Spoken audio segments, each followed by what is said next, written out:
My son is terrified of his father. Today I found out the disgusting things he did to him. My husband has been extremely secretive about what he does in the basement. He refuses to let me in there, and he's been in there alone with our son. I assumed they were working on a project together, but I never could have imagined the horrific truth of what he did. I first realized something effed up was going on when my son started acting differently. We were making pancakes, which my son Hank usually loves to help me with. "Hank, can you run down to the basement and fetch me some more flour?" I asked my son, who had just come downstairs for breakfast. He plopped down onto one of the kitchen chairs and shook his little head. "No," he muttered. "I can't." I craned my neck to look at him from the pancake mix bubbling on the stove. He seemed fidgety and pale, not at all like his usual self. "Why not?" He stared at me, his eyes wide. "There are ghosts in the basement, Mom." My son was only young, just 7 years old. It's normal for kids his age to imagine ghosts exists. Or so I thought. "Oh, don't be silly," I chuckled. "Ghosts aren't real, sweetheart. Or even if they are, they live in very old, abandoned houses. Much older than ours." Hank was silent, watching me as I poked at the batter in the pan. "That's not true, is it?" His voice was earnest and eerily calm, sending chills crawling up my spine. He was acting differently. "Of course it's true," I assured him.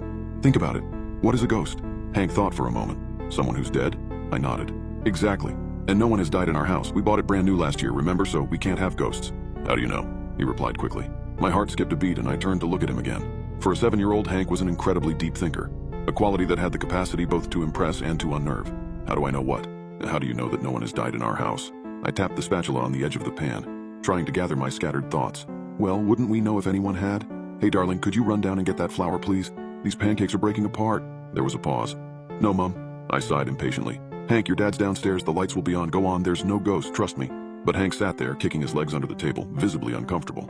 This had never been a problem in the past, and I couldn't think of any reason for it, aside from some silly horror story his friends might have told him at school. "Look, how about I call Dad to come get you, HM?" I said, making my way towards the basement door. "No, Mom, don't."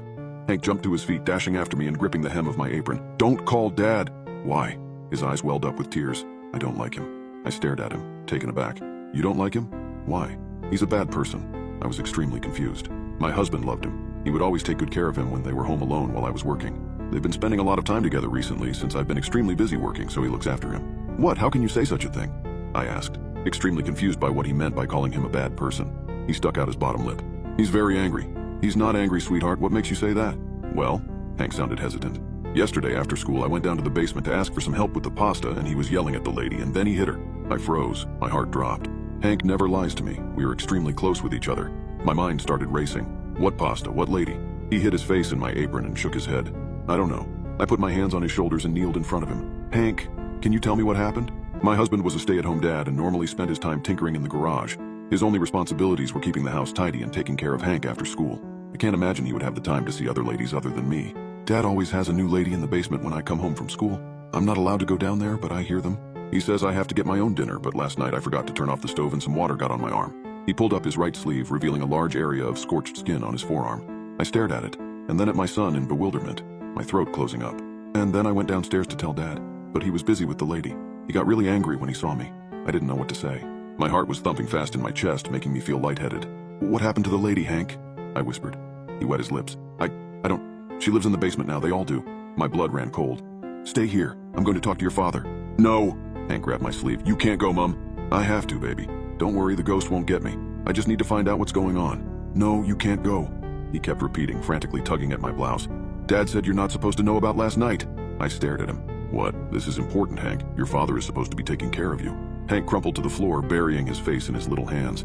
"I'm afraid," he sniffled. "I'm afraid that if you tell him, he'll make me return to my grave." My heart dropped to my stomach. The kitchen seemed to spin around me. I had to grip onto the kitchen counter for support. What did you say, Hank?" I stammered, a wave of nauseous terror washing over me. He looked up at me, his eyes filled with fear and sorrow. He said I was dead, Mom. He said that's why I see the other kids, the ones in the basement. He says they're dead too. Mom, I don't want to go back. I want to stay with you. I don't know what to do anymore."